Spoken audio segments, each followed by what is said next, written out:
This is the Monday of the first week in Ordinary Time. We've had all the feasts and all the wonder of Christmas, and now you see I'm dressed in green, which is a sign of hope, and it's the sign of, we call it Ordinary Time. It doesn't really mean the same in Latin, ordinary, like ordinary, it means there's no special liturgical season, and there won't be until Ash Wednesday. Then we'll break this cycle, go into that, and then come back. So today we begin the book of Samuel and the Gospel of Mark. Now the book of Samuel, we're going to be reading about a vocation in a day or so. It's amazing when you think of this, huh? This, as the reader told us, is the Word of God. And what's the story? You see how ordinary it is? There's a man who had 2 wives. Not many in Israel had 2 wives. This is the only commoner we know of. Must have been others, but it's the only one that got written up, Elkanah. And one of the women of the 2 is barren. She couldn't bear children. And so her whole life is meaningless to her. And her husband can't console her. Am I not worth to you 10 sons? And the answer is no. And so there she is, bereft.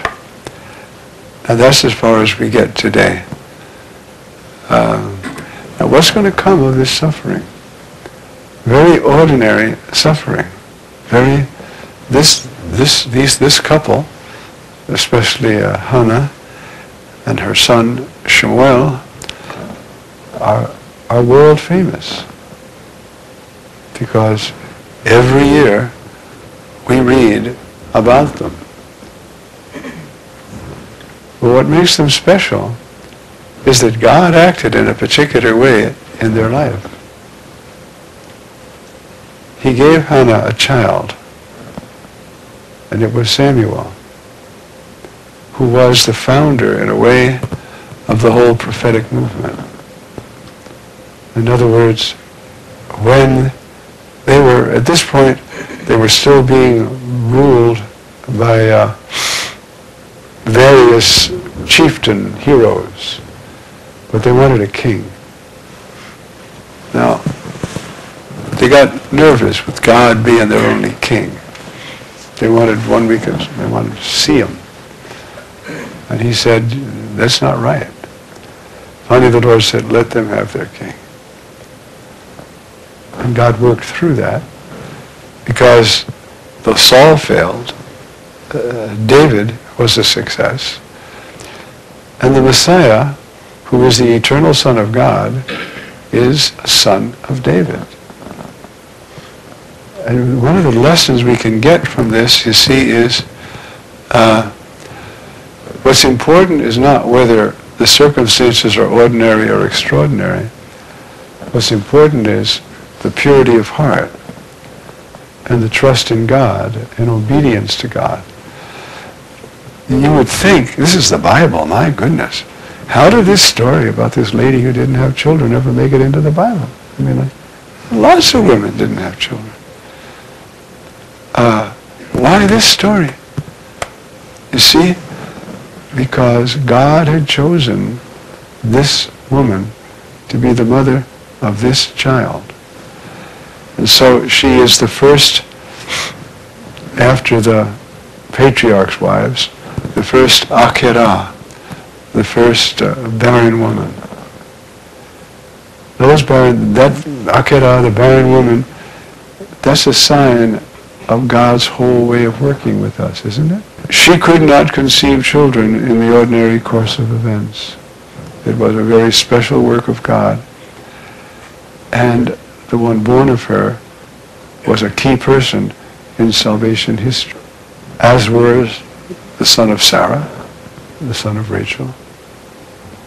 And so the wonderful thing about reading these books of Samuel and Kings is that we learn how to be human right where we are and try to give them to God. She's going to pray so hard for her son that Eli's going to think she's drunk and say, get out of here, go home, you're drunk. And that tops it all off after everything else that's happened. It's quite a meditation. And then we come to this scene, which is schematized. When John had been arrested, then Jesus knew that it was time for him to start his ministry. And so he came into Galilee proclaiming the good news of God. The good news. How many times, for how many centuries have they been waiting for this good news? The word in Hebrew for good news is basar, and the one who brings the good news is the mubasir. And so you look there in Isaiah, a blessing on how beautiful are the feet of the one who brings good news. The good news is what? Finally he says it. Your God reigns, your God is king, your God is going to rule this world. He's going to act.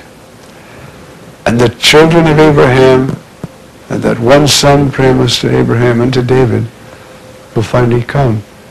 And beyond anything anybody could imagine, he's God. So we're back at the beginning of these things, you see. And this schema, when God calls, you answer. These guys are busy working at their fishing boats. They must have been trying hard, to get their prayer time in every day and to obey the Lord and get to the synagogue on Shabbat. And I remember years ago I used to be working, and we used to go to the lumber yard once in a while to get some lumber. And there was a coffee shop there, donut shop, I don't remember which one. But the coffee there was great. So everybody, we had a whole bunch of guys there, Everybody got their lumber, then went in and had a cup of coffee and a donut before they went to work.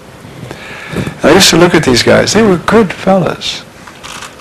And I used to say to myself, these are the apostles. These are the kind of guys, Jesus. They were honest, good men, working hard, knew what a day's work was, and trying to be good to their wife and their kids and get to church, and no superstars, but honest, good men. Those are the kind Jesus picked, huh? He picked a few geniuses like Paul and John, but most of them were kind of regular guys. And he built on that. And so you see, today we have a beginning, very hidden beginning of the wonders of God's plan. A barren woman, you'll hear about her tomorrow, she weeps, and he says, go home and sober up. So that wasn't encouraging either, was it? And the brothers start.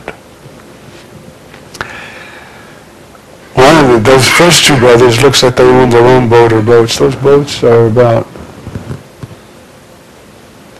they're almost as, well, from the wall back to about the second seat. We found one, first century fishing boat. It was buried in the mud up in the north part of the lake of Galilee. Somebody found it, got it out, it was perfectly preserved. And it's nice to see what they look like, But the other two brothers, they were working with hired hands. Their father was a bit of an entrepreneur. And so it says, you see, they left their father in the boat along with the hired men. That was a little business. Peter and Andrew don't seem to have been quite that prosperous. So there we are. It's with this that God is going to change the world. Why would he do that?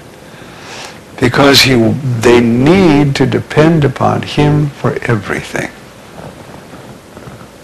Who in the world, take the greatest philosopher, the greatest organizer, the greatest whoever, who could found the church?